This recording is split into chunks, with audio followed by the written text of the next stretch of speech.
We want to talk to you about climate change, but Yep. we also found out you traveled from London to Davos by train. I did. Was that because of sustainability and climate change? Yes, it was. Look, I'm here and I'm going to be basically talking about climate change in another role that I have as chair of something called the Energy Transition Commission.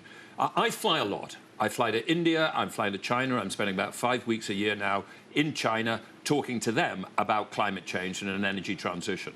So I feel that there's a bit of an irony about me getting a big carbon footprint from that flying while talking about climate change. And one of the things I can do to offset that is where the alternative is relatively straightforward and actually rather more pleasant, I will try and have a lower carbon footprint. And I would strongly encourage people to get the train from London to Davos. You'll have 10 usable hours rather than 4 completely wasted hours hanging around an airport.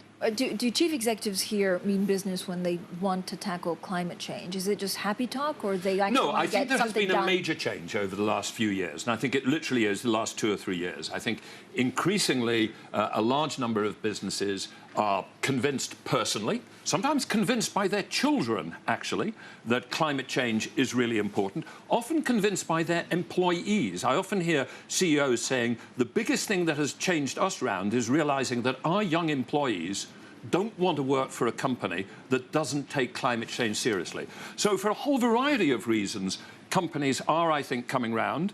I think some of them are also realizing there are major business opportunities in building a zero-carbon economy. In our work at the Commission, we believe we can get a zero-carbon economy by 2050, and it will be a far more attractive economy than the one we have at the moment. I look, Turner, I'm reading Mark Maslin of University College London, who's just such a global leader on climate change as well. Are we at a tipping point? Is this a Davos where there's a boom to global warming? Because we're seeing Australia, the heat wave that killed hundreds, if not thousands, in continental Europe last summer, and even the images of air pollution within greater India. Is it a tipping point, or is it just another year along the path? Well, I hope it's a tipping point, because if there isn't a tipping point in terms of our commitment to deal with it, we may well go through tipping points in the climate itself. Once the world warms to a certain degree, we could produce a melting of what are called the hydrates in methane hydrates in the Arctic. We could release huge amounts of methane, which produce much higher warming. So it's important that we use this opportunity to have a tipping point in terms of attitude and commitment. Francine, here's my dream panel. We have Lord Turner here. We have Lord Brown of British Petroleum and Lord Stern. You line them all up. Britain is leading on this. Are you frustrated that there's not a Lord in America leading on this, that it's a uniquely British initiative versus what we heard from the president today? Well, being a Lord, as you know, is a uniquely British initiative. But on climate change, there are leaders in the US. They have tended to be at state, at local and at company level rather than federal level, but there are also strong leaders in Europe. And actually, as I spend time in India and China, there are people taking this issue very seriously there, and that is crucially important. I think one of the most important things is whether China commits to being zero carbon by 2050, which I think it should and could absolutely achieve. How can a country like India and other emerging markets, though, actually do that? So lower their carbon footprint and still grow GDP? Oh, they can absolutely still grow GDP. The report we've produced on China is called China 2050, a fully developed, rich, zero-carbon economy. China can meet all of its economic ambitions. But can India? Oh, India can as well. Look, we've looked carefully at the Indian situation and can you decarbonize Indian electricity? The answer is by 2030, they could be at 40 or 45% of their electricity generation could be green and zero carbon. And we've worked that out precisely. Is there enough land to put the solar panels? Yes. How much will they cost? No more than the coal-fired power system. Then what's holding us back? What are the incentives to government, or actually I should say the blockages to government, to affect what seems to be a rational research initiative? Sometimes it is lobbying. Sometimes it's people who don't believe it. The primary problem now is an issue of speed. I'm absolutely confident that by 2070 or 2080, the world will have a zero-carbon economy based on renewables, maybe nuclear as well, based on deep electrification, and I think we're just going to get there technologically.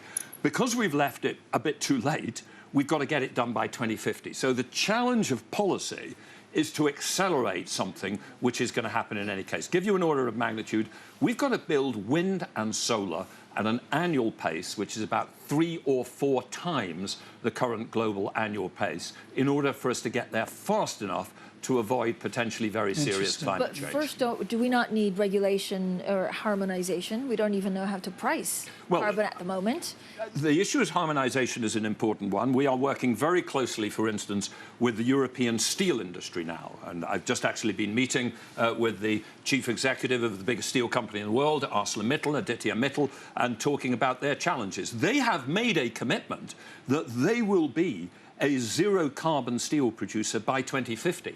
But they can only do that if there is a carbon price. And if there's a carbon price in Europe and not in the rest of the world, they will be crucified. So we have to either try and get a global agreement, or we do have to think about these ideas of going ahead in one region and having carbon-based tariffs against the rest of the world. We cannot exclude that as a way forward to deal with this problem of coordination. Is there a piece of technology that we don't have today that will be a game changer? Look, well, almost by definition, we don't know. Are there unknown power unknowns? storage. Well, the answer is there are a whole series of technologies developing fast. Batteries are coming down in price dramatically. One of the ones that I would watch carefully is hydrogen. I think the cost of electrolyzing hydrogen from water with renewable energy could fall at the same sort of pace that we have seen with batteries. Broadly speaking, however, what I would say is we don't need to assume an entire new technology that we don't at present know what it is. If we simply take the technologies that we've got at the moment, drive them to scale, drive them their costs down, we can achieve this. If in addition we get a whole new technology we haven't thought of, that will be even better.